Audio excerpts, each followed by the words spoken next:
intensifies or lightens the next moment of the mind quality, whether you have more kilesa or less kilesa. And so your karma, so the karma, you have the karma that are good karma. You have the good karma means that the defilement, when the vibhaka comes, the vibhaka is something, not something from outside, it's in your mind even. So your kilesa in your mind habit comes less. So it's your choice. It's all your choice. And the choice is in your aggregates, right? Your 5 aggregates. So you come back to that fundamental part of yourself, right? So I hate to say this, but I don't think I can do everything. This is the kilesa, the basic kilesa, which can be divided, can be made into much more explanation, but we don't have time, and so I just bring this as the basic kilesa. The greed, the wanting, the not. It comes from the incompleteness. It comes from the conflict. It comes from the. So everything connects. Everything connects. Only you have to see the connection, and you can see the connection when you experience them. The greed, and then really the pushing away. The greed is the pulling in. The dosa is the pushing out. The hatred, the anger, the not wanting. And then this, the delusion, the delusion that this 5 aggregate is me.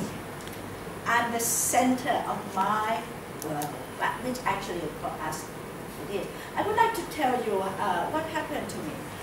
When in my deep depression, and I felt to the point that with the running of thoughts, you know, that wouldn't stop, and I can actually see the anger and the wanting and not wanting and things to be not as they are.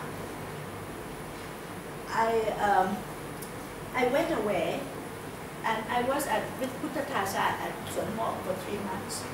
During that time, I see so many deaths. Deaths of insects, deaths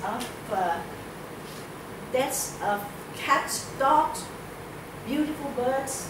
You hear them singing one day, the next day they're on the ground, eaten from the inside out by the cats and things. I mean, when you're there every day and your mind is, with the meditation, is more balanced, you really see that we are all one. The wanting happiness, wanting happiness, wanting to win, wanting not to lose, wanting to, you know, you can see within your own nature, it exists around you too in different kind of levels. Slowly you become one, at least closer to being one with all things. The I, this kind of dissipates itself in a way that I don't know how. I think it's because of the balanced mind and the mindfulness and the wisdom that arises during that period. My big conflict and problems seem to be something that is just part of everything else. And I think that, and the anger, it just gets very, very unreal. I don't know what to say. There's this involuntary objectivity and humility, I suppose.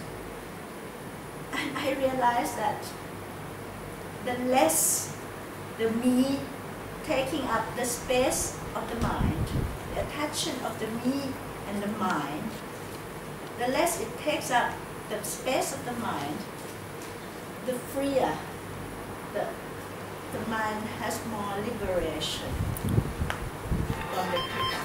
It's all a very natural process. It's only you have to set it moving in the direction that you wish. So the word liberation is very clear to me. Liberation from dukkha, which has its root in these things. Right? And I would like to say that I don't have much time, and I don't know about questions and answers, but I thought I would love to have you do another. And this division is the creation of what would they think of me. You know, I did this today, I come and talk to you. I go out and then I re-script my talk in my mind. Gosh, I wish I said this, I wish I didn't say that. Oh my goodness. You know, I would go on re-scripting myself and actually editing myself all the time. It's a waste of time, and it's a stress, and it's a conflict within yourself. I've done this, but I should not, right? So, and your self-worth becomes the reflection of other people's opinion of you. It's very stressful. It's dukkha in the real form, you know. You spend your time where you should be living the moment, seeing the form of the resin. I promise you, while you were focusing on the form of the resin, the moment you were focusing on the taste, you had no dukkha because you were in the moment of living, and actually you were really living. But if I go out and I say, oh, what did I say, how, I'm not living at all, right? In fact, it's a kind of death even in itself, because you're really killing yourself. So, unfortunately, I was wanting to spend the whole hour talk about... Hour and a half. Coming up. Oh my God. My memory, that's wrong. Memory. Feeling, memory, you know, my relationship with my feeling, my memory, my thought, my relationship with my body, my relationship with others, and my duties.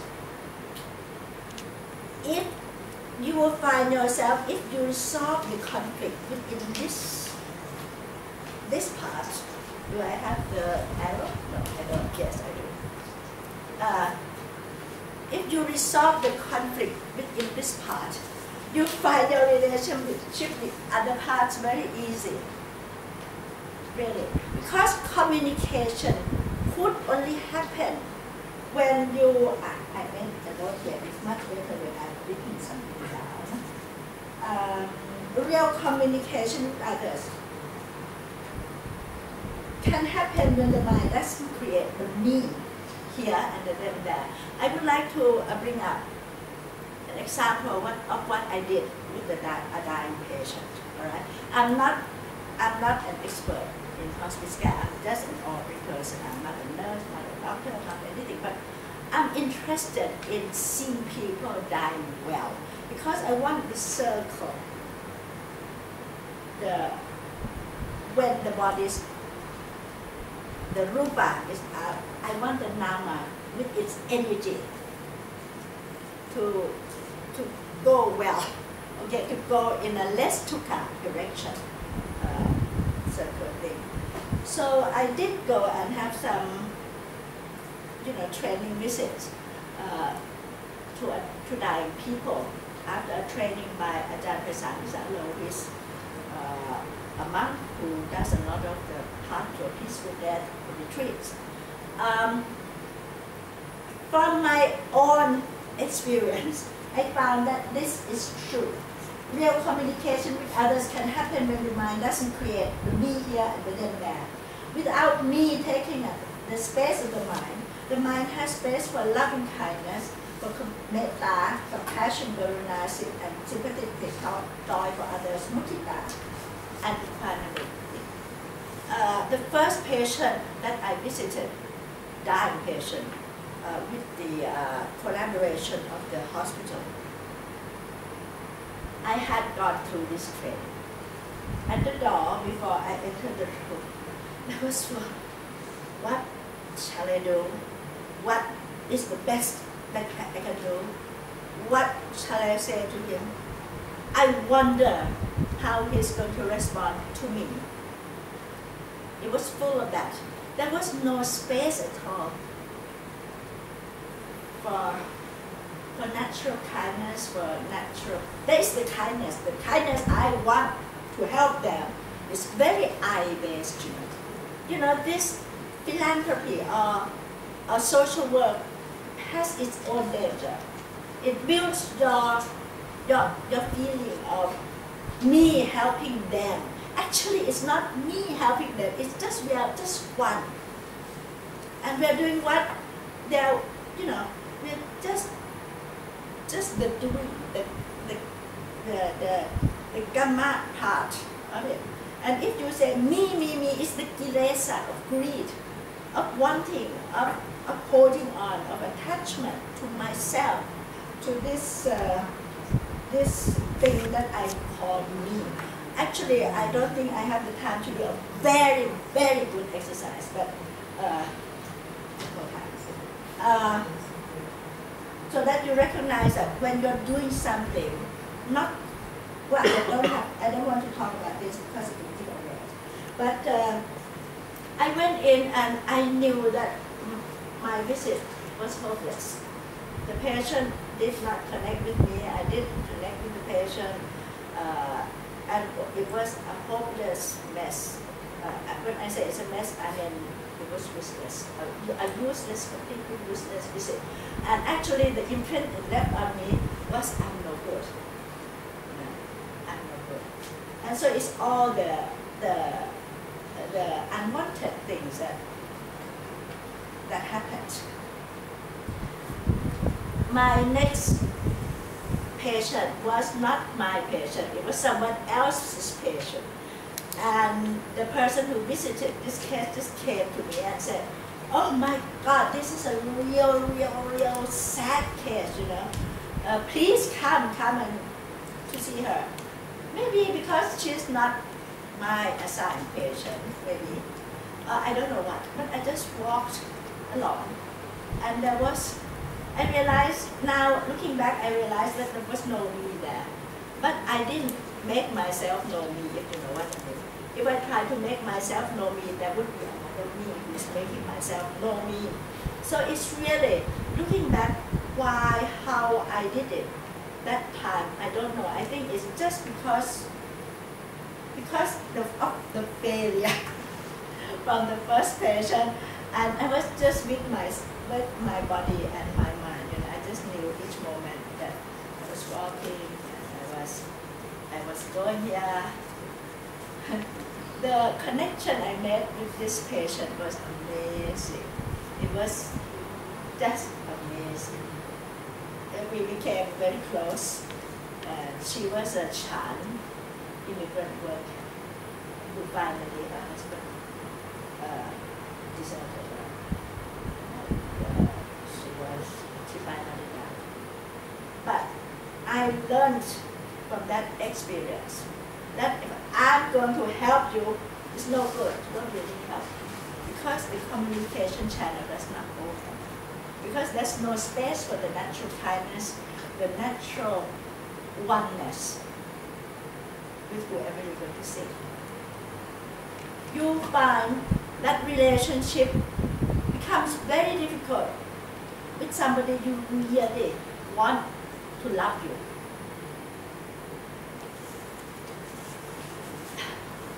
Yeah. Think about that. I have no time to go into all this, but I want to talk about one more thing, your relationship with the world and things that are happening. For 2 nights, 2 days and 2 nights, we have had at my condominium, which is next to the local community. They have this celebration of their Sanjao, the Chinese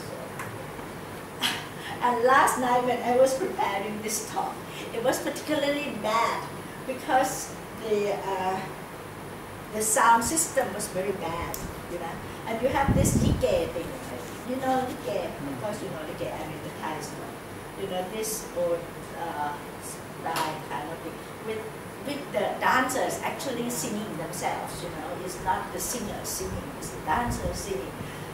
And with a horrible sound speaker, it just came up into our condominium where I was trying to concentrate. So there was this irritation, and they said, why are they doing this? Why don't they respect the, you know, this is noise pollution. Then I suddenly realized, no, why don't I just become them? And this is lovely because they're getting together and it's just sound. It's just a sound that I create this negative feelings toward. It's just sounds, you know, and the volume is just volume. I have to thank you because I was working on this thing and I said, how can I come and talk if I react to the world in this way? So that's how I came back to the moment. The moment is just the 5 aggregates, the dogs, and the sense consciousness. And really, once you get there, the natural oneness with others comes automatically because your heart has the space for it. And so I thought this is lovely. And I can talk to you about it today. And I have to thank you for that. And so this morning they were still going on. And I just took it very well because I just appreciate, just enjoy it for what it is. And actually you can get an enjoyment for it once you just lay down the negative attitude of them there, me here, and I deserve this and they shouldn't do that. It does work. It does work. Now, I cannot finish this talk, so let's forget it. And I cannot give you the exercise because the exercise will help you see. Can I? You have 8 minutes. Question and answer. But I think question and answer is not so important as the experiential exercise. Shall we do it? Yes. Yes. Everyone, you too. You too. The reason buyer. Will you do this for me? 8 minutes, that's not very long.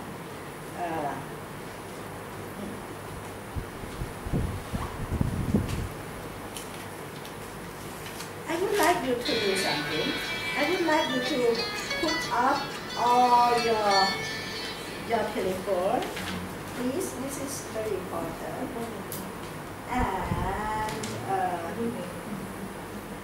And I would like you to sit quietly, sensing the sensation of your breath. If possible, with your eyes closed, I would like each of you to have a piece of paper in front of you and a writing instrument.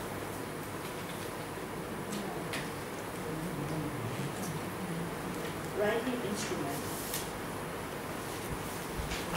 And then I would like you to create a private room for yourself.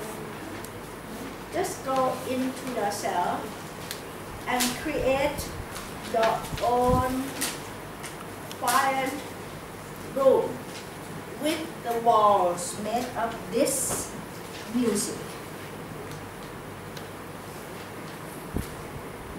The walls are made of this lovely music which you're not going to be interested in at all. At all.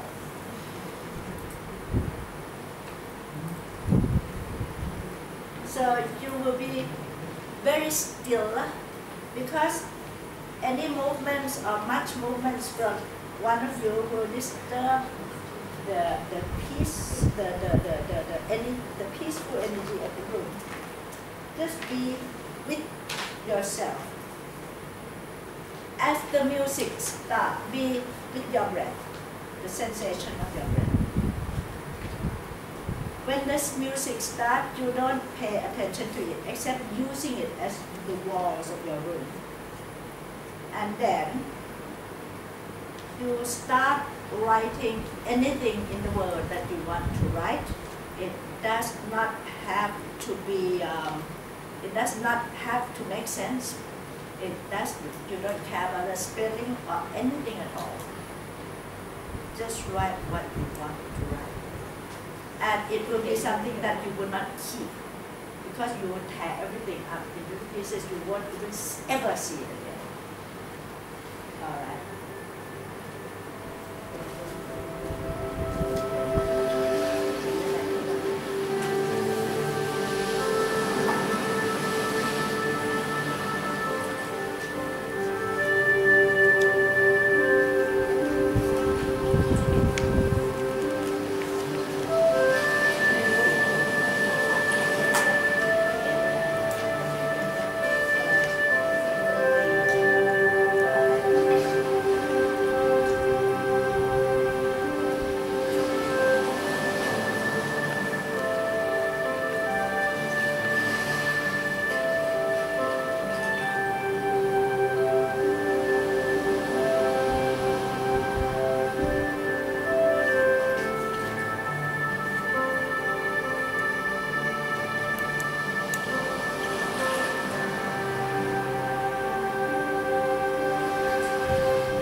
that was really a little too short. If it goes on a little longer, you'll find yourself really be with yourself at the present moment. Also, this exercise I would also please tag it up, in little pieces. Don't keep it. Right. Please. Why? Because this is to show you many things. One thing that you can be alone in the crowd. Secondly, it shows you that when you're doing something for the sake of doing it, a liberation. There will be no one to read what you have written. And don't keep it, because then you're training yourself to have expectations from yourself, and you will not experience what I would like you to experience. The liberation from mirrors, from expectation, etc. I'm sorry I can't do everything. Actually, I have quite a few exercises. Okay. Right. Okay, thank you very much.